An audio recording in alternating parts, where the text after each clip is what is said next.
Hello, and welcome to Dreamy Tales, a sanctuary where everyone can experience calm and a touch of magic before gently drifting into sleep.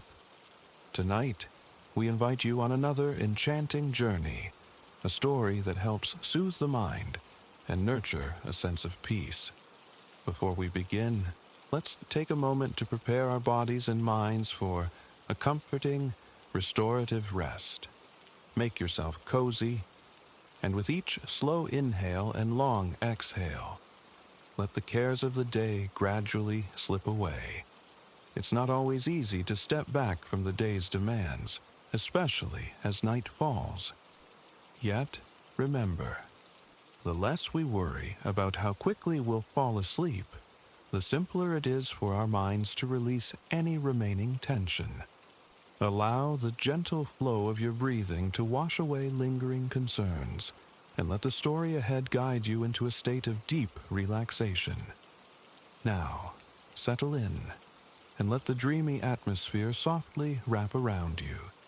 Enjoy this story, and may you drift into a peaceful, restful slumber here on Dreamy Tales.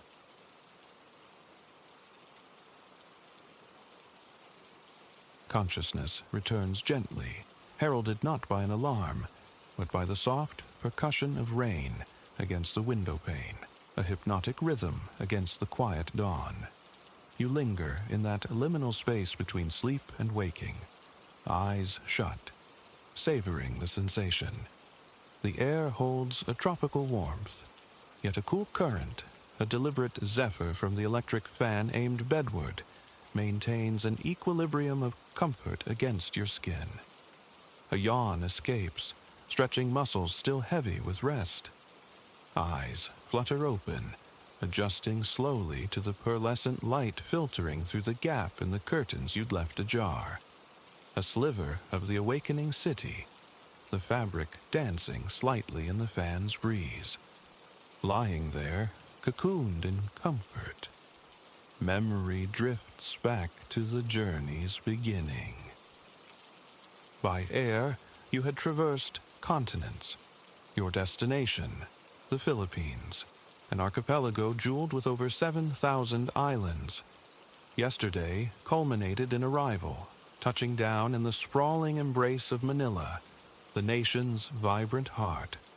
The passage from airport to lodging, often a trial by fire, had unfolded with surprising grace. Instructions from your arranged driver were clear. Proceed to waiting area number 5. Stepping through the automatic doors was an immersion, the city's heat, palpable and immediate, wrapped around you. And that scent, the unmistakable perfume of arrival in warmer climes, humidity thick as velvet, laced with exhaust, unseen blossoms, and the faint promise of street food. Evening had already fallen. Silhouetted against the urban glow, palm trees stood sentinel even here, confirming the exotic locale. A thrill, sharp and bright, surged through you. This was it. Adventure unfurled, gratitude washed over you. A keen awareness of the privilege of movement, of witnessing the world's myriad faces. After a moment spent simply breathing it all in, the foreign air, the anticipation, you set off, suitcase wheels whispering across the pavement, seeking Area 5. It materialized without difficulty. Along the way, a tableau of airport life, tearful family reunions, tourists squinting at phones searching for elusive signal bars, the watchful eyes of taxi and tricycle drivers scanning for fares. And there he was, your driver, patiently holding a card bearing your name. His greeting was sunshine warm, a genuine welcome to his homeland. He relieved you of your luggage, stowing it neatly in the car's boot before gesturing towards the passenger door.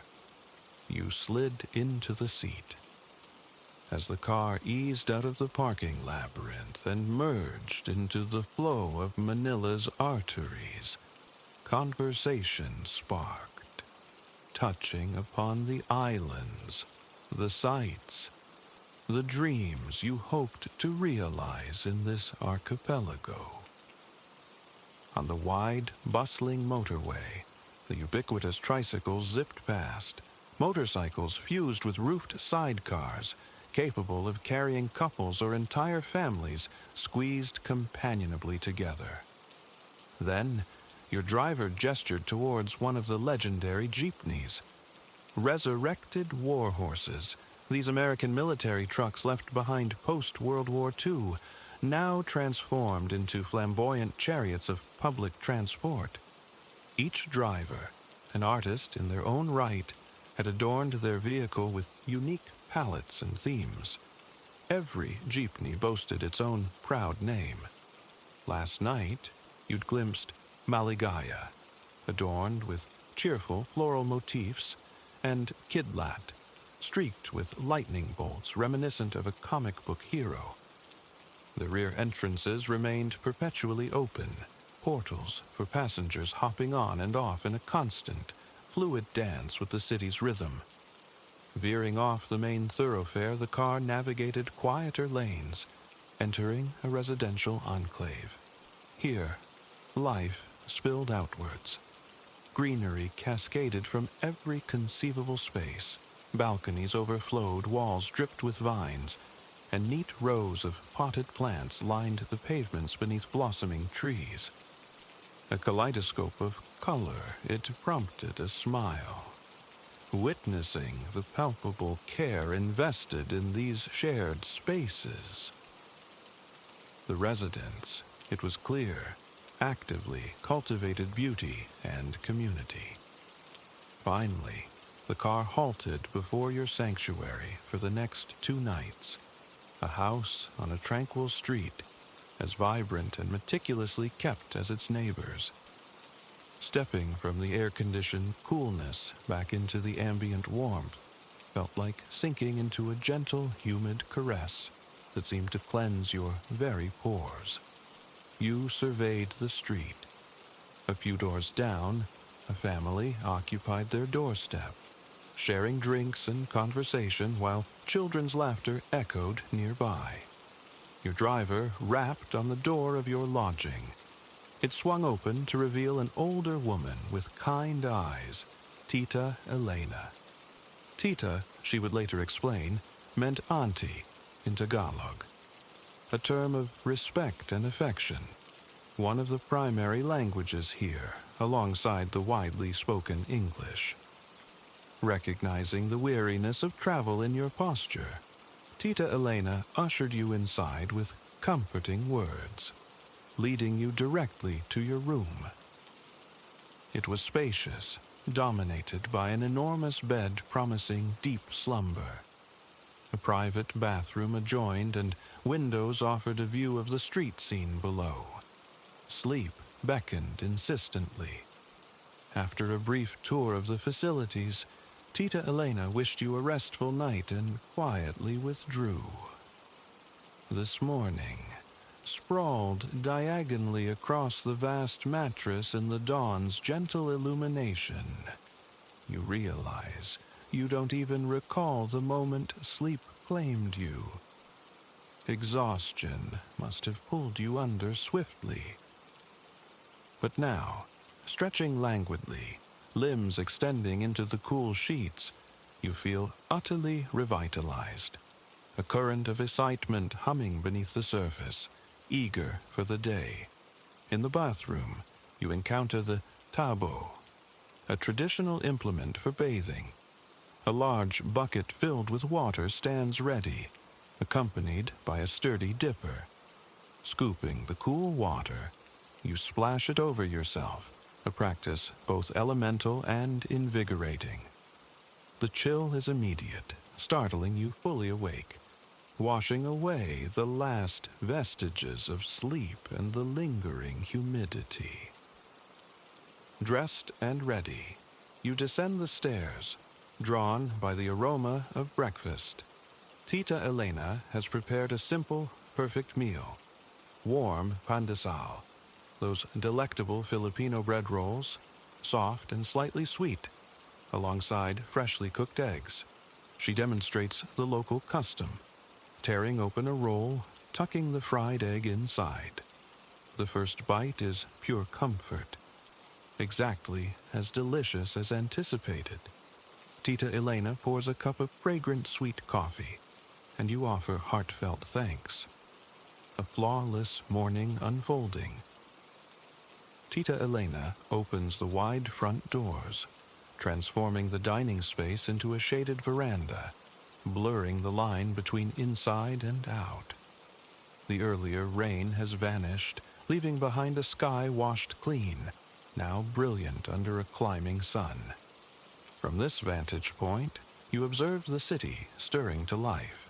Tricycles putter past, their drivers offering casual waves. Women, young and old, diligently sweep the pavements before their homes.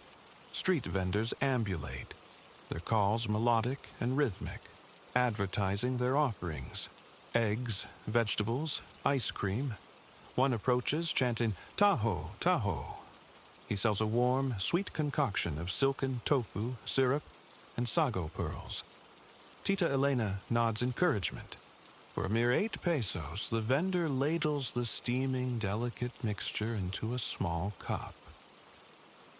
He watches, expectant as you take a tentative sip. The silken tofu glides down, warm and sweet, a unique texture and taste unlike anything you've experienced. Delicious. You thank the vendor, whose face breaks into a pleased smile. He continues his journey down the street, his cry of "Tahoe" fading into the morning symphony. Breakfast concluded, the urge to explore becomes irresistible. Tita Elena waves you off warmly as you set out, following the general direction the Tahoe vendor had taken. Almost immediately, people pause their activities to offer greetings, their curiosity piqued by a new face. "Where are you from?" they ask, their smiles genuine. Advice flows freely. Visit the world's oldest Chinatown, explore the nearby vintage market, admire the architecture of the many beautiful churches. Someone suggests taking a jeepney to one of the major museums. A perfect plan crystallizes. Kind strangers point you towards the correct jeepney stop. Soon, a brightly painted vehicle rumbles into view, the museum's name displayed prominently on a card in the windscreen. You extend your hand, a silent signal, and the driver pulls over smoothly. Climbing through the open back, you find the other passengers shifting along the parallel benches that line the interior, making space. You count out the fare, passing the coins to the person beside you, watching as the payment travels hand to hand towards the driver at the front. The jeepney plunges back into the vibrant chaos, a blur of bustling markets, roadside stalls, storefronts, and endless streams of people. So much life, so much to absorb. The journey feels remarkably swift, ending abruptly as the jeepney halts directly before the museum. You hop out. The building is magnificent, vast and white, its entrance flanked by imposing columns. Stepping inside is like entering a sanctuary, the cool, conditioned air a stark contrast to the street. Various wings beckon, but today you choose the Museum of Fine Arts. It is immense. Gallery after gallery unfolds, some 30 rooms showcasing works by 19th century Filipino masters, alongside the bold creations of contemporary painters, sculptors, and printmakers. Here resides art of breathtaking power and beauty. You find yourself arrested before a particular painting, a large-scale canvas teeming with detail, demanding contemplation. It narrates the multifaceted story of life in the Philippine provinces, families gathered, laborers toiling, Animals, communal activities, traditional games, all woven together. The style resonates with Cubist sensibilities, fracturing and reassembling forms, dominated by blues and greens, punctuated by strategic splashes of red. The piece radiates vibrancy and depth. The longer you gaze, the more intricate details emerge, hidden narratives revealing themselves. Hours could dissolve unnoticed before this single canvas. Without conscious awareness, the entire day has slipped away within the museum's expansive halls, absorbing the rich tapestry of culture and history. It feels almost like traversing the archipelago itself, though nothing truly compares to the sensory immersion of being there. The sounds, the scents, the irreplaceable connection of meeting the people. You make your way towards the exit, offering thanks to the gallery attendants. Emerging back into the daylight, you notice the shift. The air carries a cooler edge. The sun hangs lower, painting the sky in warmer hues. The city's frantic energy is softening, winding down. A short walk to a coffee shop seems ideal, a place to sit and watch the evening traffic flow. A small establishment nearby offers a table outside. Settling in, you're presented with a menu listing coffees sourced from different provinces. You select one from Palawan, anticipating your next destination. When the waiter returns, bearing a steaming cup of rich, dark coffee, you inquire about the tricycles. He confirms they are an essential Manila experience, but cautions that they have range limitations. You might need to be dropped near your area and walk the final stretch. That sounds perfectly manageable. For now, contentment settles in. The evening air is balmy, and every passing moment offers a fresh vignette of city life. The Palawan coffee is superb, complex, and satisfying. The waiter has also brought a small plate of hopia, petite, flaky pastries filled with a sweet bean paste. My favorite, he confides with a smile. They are the perfect accompaniment to the coffee. You thank him sincerely, shaking his hand before departing. He waves you off, wishing you a wonderful remainder of your journey. Strolling down the street, it isn't long before a tricycle approaches. You flag it down, and the driver pulls over obligingly. He listens to the address Tita Elena provided, nods comprehension, and confirms he can drop you just around the corner. He offers a choice, the sidecar or the seat behind him on the motorcycle. You opt for the sidecar, a compact, open-sided compartment with a single seat. And then you're off, darting through the streets with surprising speed. A delightful breeze rushes through the open sidecar. It's a more nimble mode of transport than the jeepney, adept at navigating narrow gaps and smaller lanes. Gradually, the surroundings begin to resonate with familiarity. You recall passing a distinctive large white house on the corner near Tita Elena's street last night. Its windows adorned with curved metal railings, planters overflowing with greenery. There it is now, gleaming softly in the twilight. The driver slows, pulling neatly to the curb. You climb out, mindful of the low roof.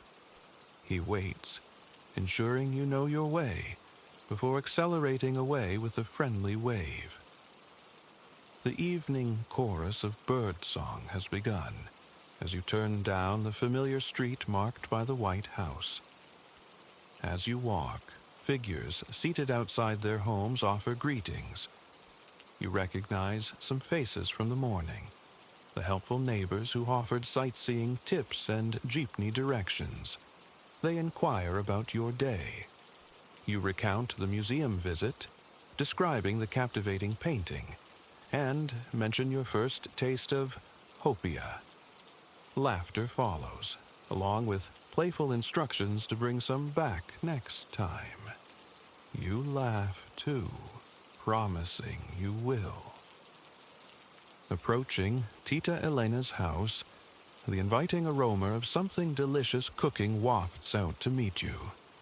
The front doors stand open, welcoming you in. A quick freshening up before dinner seems wise. Tita Elena calls a cheerful hello from the kitchen. You reply you'll be down shortly. Say, she calls back. The versatile Tagalog word conveying go ahead or sure. Standing before the basin in your bathroom, you turn the tap, letting the cool water run over your hands. Lathering the soap, you work it between your palms, enjoying the soft bubbles before rinsing thoroughly. Leaning over, you splash the refreshing water onto your face. An instant revival. Reaching for the soft towel hanging nearby, you gently pat your skin dry. Much better. Ready, you descend the stairs again, drawn inexorably towards the source of that wonderful smell. The dining table is laden, a large bowl brimming with vegetables and a rich tomato-based sauce immediately captures your attention. Pinakbet, a beloved Filipino dish served alongside steaming white rice. As you take a seat, Tita Elena emerges from the kitchen carrying the rice bowl. She serves you generously, and you murmur your thanks, spooning a portion onto your plate. Next, you help yourself to the vibrant pinakbet. Letting the savory sauce mingle with the rice, your mouth waters in anticipation. Politely, you wait for Tita Elena to serve herself before taking the first bite, wanting to share the moment. Loading your spoon with rice, sauce, and tender vegetables, you finally taste it. Perfection. The vegetables retain a slight bite, their individual flavors distinct within the harmonious sauce. The rice is fluffy and light. You recount your day's adventures, focusing on the painting that so captivated you. As you describe its colors and composition, Tita Elena nods knowingly. Ah, Mateo Silva, she says, naming the artist. He is my favorite. When she asks your impression of Manila, you respond honestly. It's one of the most uniquely wonderful places I've ever visited. Her pleasure is evident. Your appreciation of her country matters to her. She shares that Manila has always been her home, though she cherishes time spent in the province of Aurora, where relatives reside. She speaks of her 2 children, also living in Manila, and her 3 beloved grandchildren. Her husband, she explains, spent his entire career as a captain on cargo ships. She rises and returns with a framed photograph. A man in uniform, his face kind, offering a smart salute to the camera. Tita Elena speaks of him with deep affection and unmistakable pride. Before retirement, she recounts, he would be away for 9 months at a stretch. The long absences were difficult initially, but they adapted. His homecomings were filled with tales of faraway ports, journeys across the globe. He always returned bearing gifts for her and the children. Currently, he's visiting friends in Aurora. Otherwise, he would be here. It's a pity you missed him this time, Tita Elena says wistfully. he has many stories. Next time, you must visit when he is here. Have dinner with us both. Smiling, you promise you will. A profound sense of safety and belonging settles over you here, with Tita Elena. Her hospitality is effortless, making you feel not like a guest, but like family. It seems impossible you've known her for only a day, she continues, showing photos of her children and grandchildren, proudly detailing their accomplishments. A wonderful grandmother indeed. Your family is very lucky to have you. You tell her sincerely. Soon, though, your eyelids grow heavy. Tita Elena notices. Time for rest, she advises gently. You have a long journey tomorrow. Indeed, Palawan awaits, the large island province at the southwestern edge of the Philippines, famed for its staggering natural beauty. The prospect excites you. Upstairs, you open the door to your room. Switching on the fan, you watch the breeze ripple the bedsheets. Slipping beneath the cool cotton, your head sinks into the pillow. Eyes closed, you listen to the fan's rhythmic oscillation, a mechanical lullaby. The room temperature is ideal. Images flicker behind your closed eyelids, glimpses of Palawan gleaned from travel brochures, turquoise waters lapping pristine white sands, fringed by swaying palms. Then, reflections of the day just past, the warm smiles of strangers, the deep dive into art and culture, the exhilarating rides on jeepneys and tricycles, the discovery of new, delicious flavors found only here. As sleep begins its gentle pull, thoughts of sparkling oceans and boundless blue skies fill your mind, merging seamlessly with the day's vibrant memories. It's as if Palawan is already unfolding around you. Gradually, peacefully, you sink into the deep well of slumber, carried away on currents of warmth and dreams. Let your breath settle into its own quiet cadence. Allow the picture of serenity you held to dissolve, replaced now by the vast, shimmering turquoise expanse off Australia's coastline. A molten gold sun pours down as you find yourself aboard a motor launch, the Azure Dream, easing towards a jewel of an island, dense with palms and unfamiliar foliage. The rhythmic slap of waves against the hull accompanies the engine's steady thrum. A sea breeze whispering across your skin, far off, piercing the verdant canopy, stands a stark white sentinel, the Abalona beacon. And here, our narrative unfurls. The Azure Dream advances purposefully towards the island christened, your skipper informs you, Abalone K. As the shore draws near, he throttles back the engine, the launch surrendering its momentum to the water. In the ensuing quiet, the waves themselves seem hushed, murmuring softly against the white fiberglass flanks. Leaning over the side, you witness immense, fluid constellations of minuscule fish navigating the sun-dappled shallows, their collective movement casting fleeting, dark ripples across the pale ochre sand below. Ahead lies the island's miniature forest, fragrant palms interwoven with native gum trees. Their leaves stir and sigh in the breeze, carrying a subtle, sweet perfume towards you. Thrusting skyward from this undulating green is the lighthouse, its smooth white geometry a striking counterpoint to the restless life surrounding it, where trembling leaves echo the water's perpetual motion. The rustling foliage sounds like a soft, welcoming ovation. Diminutive this isle may be, yet its beauty is undeniable.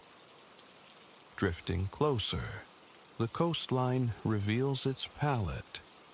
Transparent shallows expose the warm brown sand, transitioning further out into the lucid greens and profound blues of the deeper ocean, stretching unbroken to the horizon where water melts into the pale canvas of the sky. The launch glides alongside a weathered wooden jetty. You step onto the sturdy timbers, poised for discovery. The skipper of the Azure Dream offers a parting wave. He intends to fish, promising his return before the day wanes. The jetty delivers you onto a ribbon of incandescent white sand girdling the entire quay. Stepping from the walkway, you traverse the beach into a shaded clearing embraced by tall trees. Here nestles a horseshoe arrangement of huts and cabins, havens for travelers lingering longer. Running a hand over the smooth wall of one cabin, you detect a faint pattern of minuscule grooves, subtly echoing the offshore swells. Beyond the largest structure, a cluster of leafy trees screens the base of the abalone beacon. This edifice, the island's heart, and the locus of your visit, stands waiting. Yet the allure of the surrounding nature beckons first. To one side, a weathered signboard details the local fauna. A quick scan reveals that the island's animal inhabitants are descendants of generations past. Some braved the swim for the mainland. Others arrived through migrations across time. Gradually, they forged their own distinct community here on Abalone Cay. Commencing your circumnavigation, you draw in the island's unique perfume, a blend of palm, salt spray, and sun-baked earth. To you, it is the very essence of a perfect coastal day. The path bends gently, and soon the jetty slips from view. After a time, the beckoning water inspires the thought of a brief swim. Distant reefs shield the island, rendering the nearshore waters placid and inviting. Shedding your shoes, you wade in, the cool sea embracing your legs, then your entire body as you surrender to the refreshing depths. For a while, you simply glide. Then, floating supine, you let the gentle current cradle you. The midday sun is potent, compelling you to close your eyes. You lie utterly still, the cool water supporting your back, the sun warming your face and limbs. Cocooned in the sea's embrace, the only sound is the quiet shifting of water around you. After several minutes of profound repose, feeling deeply restored, you wade back to the shore. Shoes donned, you cross the sand to find a narrow, well-worn track meandering through palms and coconut trees. Fallen fruit litters the ground. You retrieve a coconut, noting the coarse texture of its husk against your palm. It feels heavy, ripe. Returning to a stretch of beach scattered with haphazard piles of small rocks, you bring the coconut down sharply against a jagged edge. It splits, releasing a fountain of clear juice that sparkles momentarily in the sun. Tilting the fractured husk above you, you let the liquid cascade into your mouth. Cool, fresh, subtly sweet. Once drained, you use the rock again to crack the shell further. It yields 2 perfect halves. Breaking these once more leaves 4 crescent moons of white flesh gleaming on the sand. One by one, you lift the pieces and savor the crisp, yet surprisingly tender and juicy meat, its sweet tropical aroma perfuming the air. Coconut consumed, you resume your walk amongst the trees. A low, persistent buzzing emanates from a nearby palm. Soon, you locate its source, a beehive, curiously pineapple-shaped, suspended from a frond. Its weight causes the palm trunk to lean slightly, creaking softly. Giving the hive a respectful distance, you continue through tall, reedy grasses until the path deposits you back onto the encircling beach. You amble along the sand until the tall stone structure that lends the island its renown comes fully into view. You have arrived at the Abalone Beacon. The entrance stands open, a grand pair of double doors painted a striking crimson. The lighthouse walls are immaculately smooth, curving upwards. About halfway, tall, ledged windows, perhaps 10 meters high, punctuate the surface. Above these rests a viewing gallery, and crowning the entire structure is the immense lantern, capped by a roof that seems almost comically small by comparison, like a jaunty hat. You step inside, into a compact entrance hall bathed in sunlight filtering through high windows. The space is dominated by a magnificent spiral staircase clinging to the circular walls. At ground level, the lighthouse feels hushed, still, and faintly damp. The walls are palpably thick, built to withstand formidable winds. Furnishings are sparse, merely 2 plush armchairs. Black and white tiles pattern the floor, while the white-painted staircase boasts an ornate wrought-iron banister. You begin the ascent, your footsteps echoing in the cylindrical chamber. Pausing on the first landing to regulate your breath, a deep inhalation, a slow release, you find that even here, indoors, the potent scent of the ocean permeates the air, carried on the insistent breeze. A chair sits near the window. You accept its invitation for a moment's rest. Leaning back, breathing deeply, you gaze out. Beyond the fringe of palms, the ocean glitters, an endless expanse of dazzling blue. Rested, you rise, eager to reach the summit. The staircase narrows as it climbs, illuminated now by shafts of glorious sunlight pouring through the upper windows. Finally, the last step, you emerge into a bright, slope-walled room. Your attention is immediately captured by a beautiful mosaic adorning one wall. Drawing closer, you discern the subject, a green gecko, depicted lounging contentedly in the shade of a coconut palm. Perhaps it's fancy, but the gecko appears to be smiling.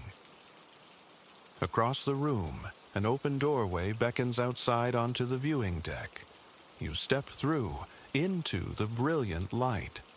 20 meters above the ground, the sensation is one of suspension between earth and sky. The panorama is utterly arresting. The island floats, embraced by infinite ocean. Near the shore, the coral reef manifests as a dark blue stain upon the otherwise aquamarine water. A deceptive darkness, for up close, you know. The coral forms an underwater forest of kaleidoscopic color, teeming with fish of every size. This reef, of course, is the lighthouse's raison d'être. Your gaze shifts from the magnificent vista to a plaque affixed to the gallery railing. You begin to read. A century ago, Abalone Cay was uncharted territory, its existence largely unknown, until the tragic disappearance of a grand merchant vessel. Years later, a search party investigating the loss discovered the ship had foundered on the coral reef. Exploring the waters, they spotted the wreck's hull breaching the surface like a metallic iceberg near a small, unnamed island. For many years, the wreck remained undisturbed by humans, becoming a haven for wildlife. Birds, herons, and kites among them nested throughout its decaying structure. Then, one day, the last visible portion slipped beneath the waves, surrendering completely to the sea. Now, the shipwreck rests near the reef just off Abalone Cay, a silent monument attracting divers. As you finish reading, a presence beside you makes itself known. Turning, you see a man clad in a flannel shirt and sturdy jeans. His expression is open, welcoming. He introduces himself as Silas, the lighthouse keeper, extending a hand. You grasp it, noting the dry, leathery texture of his skin, weathered by sun and labor. Curiosity stirs about the particulars of his solitary profession. Silas walks to the opposite side of the lookout, beckoning you to join him. A narrow steel ladder ascends towards the colossal lantern above. Climbing, you feel the fine powder of rust coating your fingertips. You follow Silas, who has already scaled the 20 rungs to the platform supporting the light. Reaching the top, you stand beside the stone structure. Directly beneath the lantern is a small doorway leading into the keeper's private quarters. He invites you in. The ceiling is low, the room unexpectedly dim. It contains a small bed, a scarred chest of drawers, and a precarious stack of books. Inhaling, you register the pervasive, salty tang that saturates the air. The sea's omnipresent signature in the muted light. Silas moves to the far side and unlatches a hatch in the low ceiling. With practiced ease, he ascends the ladder dangling down, calling for you to follow. Climbing after him, you emerge right beside the massive light itself. The cluster of bulbs within creates a shimmering, almost liquid effect. Sunlight glances off the complex reflective dish behind them. Peering into the great lens, you see a beautiful, fragmented distortion of the world. An abstract composition of your own face, interspersed with patches of sky and sea. The lamp radiates a brilliant, silvery potential. You settle into a nearby chair, watching Silas, curious. He busies himself beneath the light assembly, deftly manipulating wires, employing specialized tools. His movements generate a slow, metallic rhythm, a work beat you find yourself unconsciously breathing along with for a time. It seems Silas has momentarily forgotten your presence, but then he glances up, a smile touching his lips as he registers your fascination. "Let me tell you how things run here," he offers, his voice soft, resonant. You lean in, listening intently. "There are 2 of us keepers," he begins, "myself and Finn. We do 2 weeks on, then get 2 weeks ashore. He's due in early tomorrow, bringing the boat and supplies. We'll pass the day together, chat, eat, maybe play some cards. Then I head back to the mainland come evening. My routine these days? I tend to sleep from around 5 in the morning till noon." He pauses, gesturing vaguely outside. "Then maybe a swim, cook something, relax a bit. Afternoons are for chores, whatever needs doing around the place." Another pause, a thoughtful look. "Sunset's quite a thing out here. you should try and stay for it. Once it's dark, well, that's the main event. I fire up the light. Check the logs for planned shipping movements. Get on the radio. See what's happening out there. Just making sure everything ticks over smoothly. That's a job well done, to my mind. While Silas speaks, your gaze drifts towards the window. Sunset is indeed approaching. The sun hangs low, poised just above the waterline as if contemplating its plunge. Wisps of cloud trail behind it, drifting languidly along the horizon. Looking back at Silas, you notice he's bent over something held on his knees. Moving closer, you see he's sketching. A small parakeet captured in mid-flight amidst palm fronds. He explains that drawing helps pass the time. He usually completes a few sketches during each stint. He offers to show you more. Descending briefly into his cabin via the hatch ladder, he reappears moments later holding 2 crisp sheets of paper. The drawings possess a simple, affecting beauty. One, rendered in stark black and white, depicts a sinuous sea snake arching through deeper water, the intricate detail on its banded body strangely familiar.